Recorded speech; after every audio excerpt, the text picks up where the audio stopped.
नमस्कार sir, country inside news में आपका स्वागत है। मैं दर्शक आज हमारे साथ पूर्वी चंपारण जनता दल यूनाइटेड जिला अध्यक्ष, जिला उपाध्यक्ष रविंद्र दुबे उर्फ मंटू दुबे जी हैं। मैं इनके एरिया क्षेत्र के बारे में कुछ चंद सवाल पूछना चाहूंगा। सर नमस्कार, स्वागत है आपका। नमस्कार, आपको भी। सर मेरा एक सवाल है आपके क्षेत्र गोविंदगंज से। गोविंदगंज विधानसभा में पीपरा के सड़क को लेकर के स्थानीय लोगों द्वारा जो रोड के ऊपर, सड़क के ऊपर धान रोप करके विरोध प्रदर्शन किया गया, इसके बारे में क्या कहना चाहेंगे आप?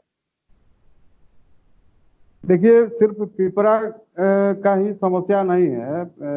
पिपरा, मनकररिया, रामसिरी से मतलब बहुत सारे ऐसा गांव है। कुछ जगह धान रोप करके भी लोग विरोध कर रहे हैं, कुछ जगह ऐसे भी लोग विरोध कर रहे हैं। बरसात का मौसम भी है, लोगों को दिक्कत तो हो रही है जहाँ जहाँ सड़क नहीं बना है वहाँ। तो विरोध का तरीका लोग अपने अपने स्तर से कर रहे हैं, जिनको जो अच्छा लग रहा है, लेकिन समस्या तो है जमीन पर। दूसरा सवाल है मेरा कि गोविंदगंज विधानसभा में मनरेगा रोजगार जो है, वहां पे धरातल पर सच्चाई क्या है? वहां मजदूरों को रोजगार नहीं मिल रहा है। सुनने को यह आ रहा है कि वहां पर जेसीबी से काम लिया जा रहा है और मनरेगा वालों को रोजगार नहीं दिया जा रहा है। इसके बारे में क्या कहना है आप? हमारे भी संज्ञान में मामला आया है और इसका जांच होना चाहिए। अगर ऐसा होता है तो गलत है। अभी तो राज्य सरकार का पूरा ध्यान है कि जो भी मजदूर बाहर से आए हुए हैं, सारे लोगों को रोजगार मिले। और कहीं गलत हो रहा है तो स्थानीय प्रतिनिधि और प्रशासन को जरूर देखना चाहिए, और हम लोग भी अपने स्तर से देखेंगे इस चीज को। सर बिहार में जनता दल यूनाइटेड जो है, इनकी सरकार काफी दिनों से है, गठबंधन भी रही है और खुल के भी रही है। पर मेरे मन में हर साल एक सवाल आता है कि यहाँ पे जब भी बारिश होती है, पहले बरसात में पूरा पटना बिहार पानी पानी हो जाता है। तो इसके बारे में क्या कहना चाहेंगे? अभी हाल फिलहाल भी अभी बारिश का मौसम शुरू हो गया है।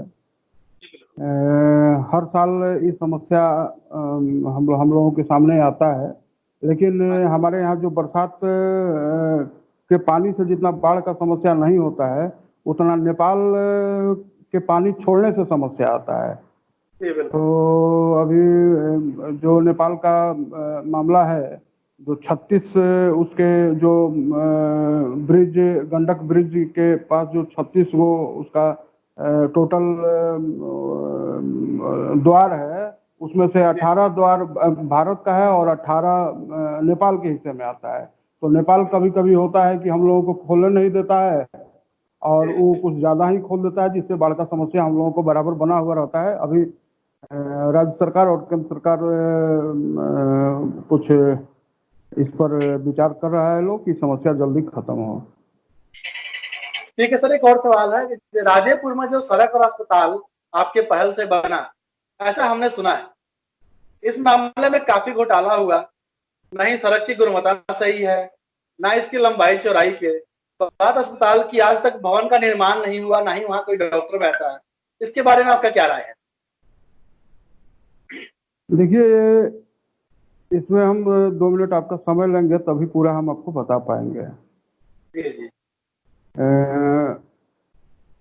राजेपुर जन्मभूमि है हमारा, और कर्मभूमि हम धनबाद में रहे हैं। और जब धनबाद से अपने गांव के लिए हम निकलते थे, तो रास्ते में कहीं जो है कच्चा रोड नहीं मिलता था। लेकिन जब अपने घर से 2 किलोमीटर दूरी पर जब हम पहुंचते थे, तो वहां पर कच्चा रोड शुरू हो जाता था।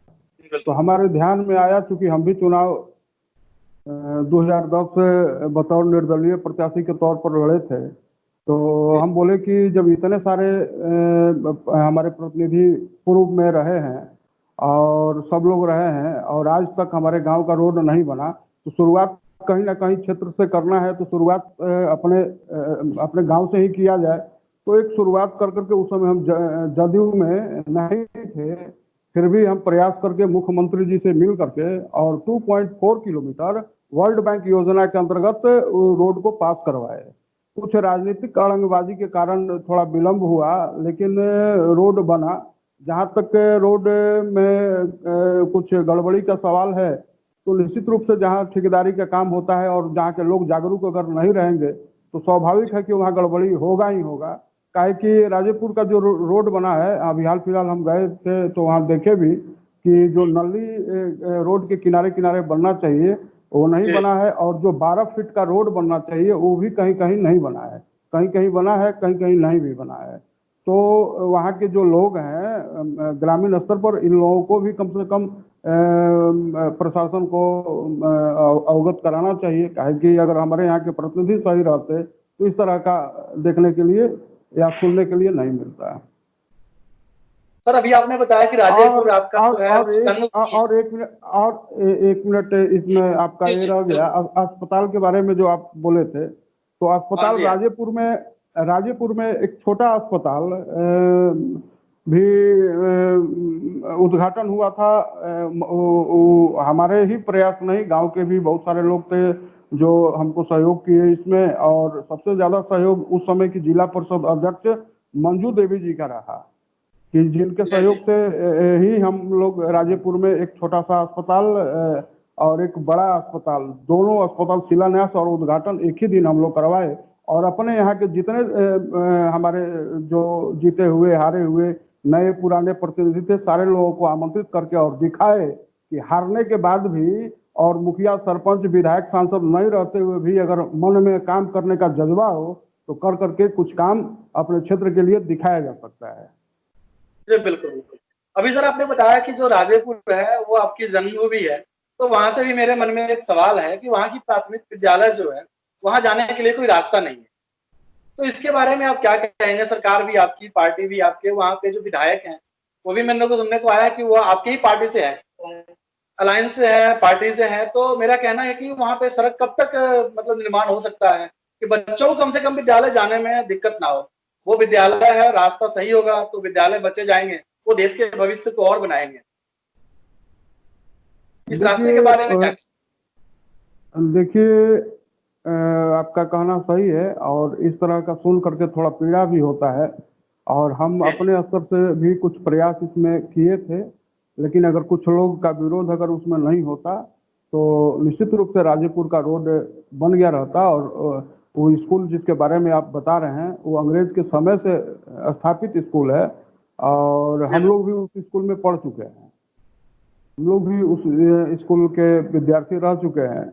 तो अफसोस होता है कि वहाँ न पूरब से जाने के लिए रोड है, न पश्चिम से जाने के लिए रोड है, और कुछ लोग इसको पर्सनल अपना व्यक्तिगत इशू बना करके और रोड के मामले में अड़ंगा डाले हुए हैं। तो इसमें हम किसी प्रतिनिधि और किसी विधायक को या किसी सांसद को या किसी प्रशासन को हम इसके लिए दोषी नहीं ठहराते हैं। इसके लिए सारा दोष अगर जाता है तो हमारा जाता है, और हमारे गांव के जितने लोग हैं सारे लोगों का जाता है। इस बात को कहने में कोई गुरेज नहीं होना चाहिए। जी जी बिल्कुल सर। एक मेरा आखिरी सवाल है, सामने बिहार विधानसभा चुनाव है, तो इस चुनाव को लेकर के है, इस चुनाव में जो अपनी जनता दल यूनाइटेड पार्टी है, इसके बारे में बताइए कि कितनी मजबूती है, चुनाव में क्या रिजल्ट आएंगे, इसके बारे में कुछ बताइए। देखिए, एक साल पहले हम अपने आवास पर ही जी जी और जनता दल यूनाइटेड का सदस्यता ग्रहण किए। जी बिल्कुल। हमारे जिला अध्यक्ष भुवन पटेल जी हैं, बहुत जी मृदुभाषी, कर्मठ, मेहनती, ईमानदार और बहुत व्यवहारिक आदमी है, जी और बिल्कुल। उनका विचार भी बहुत साफ है। तो उनके नेतृत्व में निश्चित रूप से पूर्वी चंपारण में जदयू कुछ और चुनाव के मुकाबले या और समय के मुकाबले कुछ डिफरेंट जरूर करेगा, यह उम्मीद हमको है। और हाल सवाल गठबंधन का, जी तो जी जो राजनीतिक अभी दौर चल रहा है गठबंधन का, तो उसमें जो भी पार्टी का फैसला होगा उसको हम लोग मानेंगे। ठीक है सर, बहुत बहुत धन्यवाद कंट्री इनसाइड न्यूज को अपनी कीमती समय देने के लिए। नमस्कार।